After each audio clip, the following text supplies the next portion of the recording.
Tinawanan lang ni Vice President Sara Duterte ang pagtalaga kay bagong PNP Chief Nicolas Torre III. May buwelta naman si Torre sa mga basher. Nasa frontline ng balitang yan, si Brian Castillo. Formal nang itinaga ni Pangulong Bongbong Marcos si PNP Chief Nicolas Torre III, kabilang sa first marching order sa kanya ng Pangulo. Ipagpatuloy ang magagandang reforma at itaas pa ang pamantayan sa mga pulis. Bilisan ang investigasyon sa mga kaso laban sa mga pulis na lumabag sa batas upang maibigay natin ng hustisya sa lalong madaling panahon. Dapat daw maramdaman ng publiko ang mga pulis. Kapag kailangan ng taong bayan, dapat may pulis na agad nagre-responde. Hindi dapat natatakot ang estudyante o ang mga manggagawa, motorista, magulang na maglalakad sa kalsada umaga man o gabi. Dahil dyan, direktiba ni Torre ang 3-minute response time sa kanilang hanay.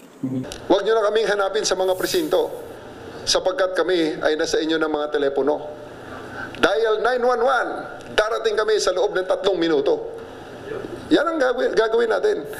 Magiging batayan din daw sa performance ng mga pulis ang dami ng nahuhuling kriminal. Paramihan. Sige. Paramihan.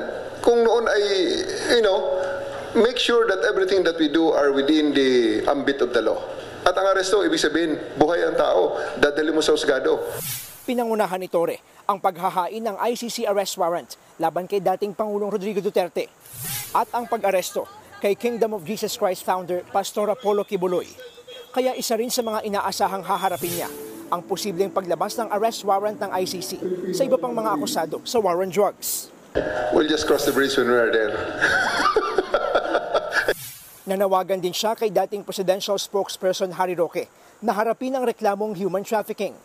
Abogado naman si Harry Roque, harapin niya.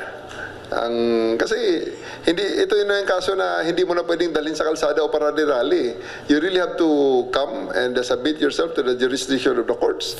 Nasa the Netherlands pa rin si Roque na nag-a-apply ng asylum. Naroon din si VP Sara Duterte kung saan tinawanan lang niya ang promotion ni Torre. Sorry, that's my reaction. Sir, next question. Sagot ni Torre sa mga bumabati ko sa kanya. This is a free country. Kaya nga, yung mga bashers natin, natural yan. Nagbabalita mula sa frontline, Brian Castillo, News 5. Mga kapatid, Cheryl Cosim po, huwag maging huli at maging una sa lahat sa balitaan. Para sa tuloy-tuloy na talakayan sa Frontline, mag-follow at mag-subscribe sa social media pages ng News 5.